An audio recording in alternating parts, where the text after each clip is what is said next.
എല്ലാവർക്കും നമസ്കാരം. ഉപയോഗിക്കുക, വലിച്ചെറിയുക പുതിയ കാലത്തിൻ്റെ തന്ത്രപരമായ സമീപനമാണ്. മാതാപിതാക്കളെ ഉൾപ്പെടെ ജീവിതത്തിൻ്റെ ഏടുകളിൽ നിന്ന് ചവറ്റുകുട്ടയിലേക്ക് വലിച്ചെറിയുന്ന എത്രയോ വേദനാജനകമായ സംഭവങ്ങളാണ് ഓരോ ദിവസവും നമ്മൾ അഭിമുഖീകരിക്കുന്നത്. സ്പെൻസർ കിംബാൾ എഴുതുന്നു, love people not things, use things not people.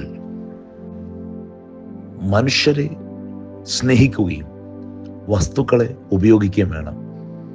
എന്നാൽ ഇന്ന് വസ്തുക്കളെ സ്നേഹിക്കുകയും മനുഷ്യരെ ഉപയോഗിച്ചതിന് ശേഷം വലിച്ചെറിയുകയും ചെയ്യുന്നു.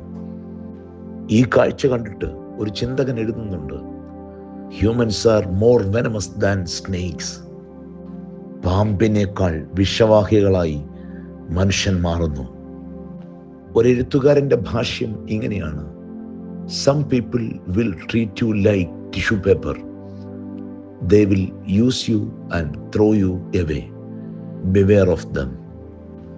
ഹൃദയശൂന്യരെയും കാപഠ്യമുള്ളവരെയും തിരിച്ചറിയണം നമ്മൾ. അധ്വാനിച്ചുണ്ടാക്കിയ തങ്ങളുടെ ഭവനങ്ങളിൽ നിന്ന് കണ്ണുനീരോടെ പടിയിറങ്ങേണ്ടി വരുന്ന എത്രയോ മാതാപിതാക്കൾ തങ്ങളുടെ ഇടങ്ങൾക്ക് തങ്ങൾ അന്യരായി പോകുന്നു. മക്കൾ സ്വന്തം കാലിൽ നിൽക്കാൻ കഴിവുള്ളവരായി തീരുമ്പോൾ കളക്ടറുടെ ഉത്തരവുമായിട്ടാണ് തിരിച്ചാ വീട്ടിൽ മടങ്ങേണ്ടത്. എത്ര വലിയ ഗതികേടിലൂടെയാണ് നമ്മൾ കടന്നു പോകുന്നത്. ഒരു കുറിപ്പ് ഇങ്ങനെയാണ്, hard times and fake friends are like oil and water, they don't mix.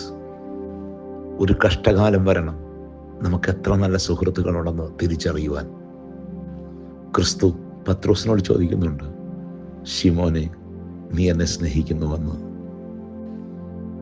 ഓരോ മനുഷ്യനും ആത്മാർത്ഥമായി ദാഹിക്കുന്നത് ആത്മാർത്ഥതയുള്ള സ്നേഹത്തിന് വേണ്ടിയാണ്. അത് കിട്ടാതെ പോകുന്ന മനുഷ്യനാണ് ഈ ലോകത്തെ ഏറ്റവും വലിയ ഹതഭാഗ്യൻ. ക്രിസ്തു സ്നേഹത്താൽ നമ്മൾ നിറയുമ്പോൾ നമ്മൾ നല്ല മക്കളായി മാറും, നല്ല മാതാപിതാക്കളായി മാറും, നല്ല ബന്ധുക്കളായി മാറും, നല്ല ചങ്ങാതിമാരായി മാറും. ഉപയോഗിച്ച് വലിച്ചെറിയാനുള്ളതല്ല ഒരു സഹജീവിയും.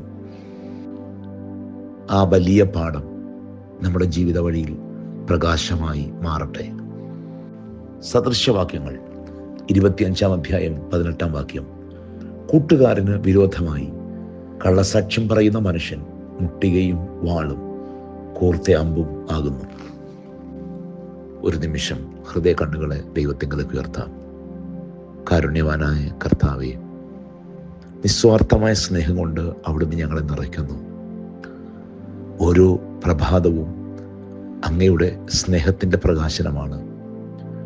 ജീവിത വഴികളിൽ കഷ്ടതയുടെയും പ്രയാസത്തിൻ്റെയും വേളകളിൽ വിട്ടുമാറാത്ത ഒരു കൂട്ടുകാരനായി അവിടുന്ന് ഞങ്ങൾക്കൊപ്പമുണ്ട്.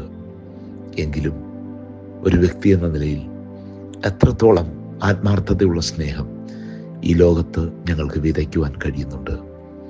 കർത്താവേ, പരിശുദ്ധാത്മാവിൻ്റെ ഫലമായ നിസ്വാർത്ഥമായ സ്നേഹം കൊണ്ട് ഞങ്ങളെ നിറയ്ക്കണമേ. ആത്മാർത്ഥമായി സ്നേഹിക്കാനും സ്നേഹിക്കപ്പെടുവാനും ഞങ്ങൾക്കൊക്കെ കഴിയണമേ. ഞങ്ങളുടെ ബന്ധങ്ങൾ നല്ല സ്നേഹത്താൽ പ്രകാശിതമാകണമേ. കുറവുകളെ പോക്കണമേ. ആയത് പിതാവിൻ്റെയും പുത്രൻ്റെയും പരിശുദ്ധാത്മാവിൻ്റെയും നിസ്തുല നാമത്തിൽ തന്നെ ദൈവം തമ്പുരാൻ എല്ലാവരെയും അനുഗ്രഹിക്കട്ടെ.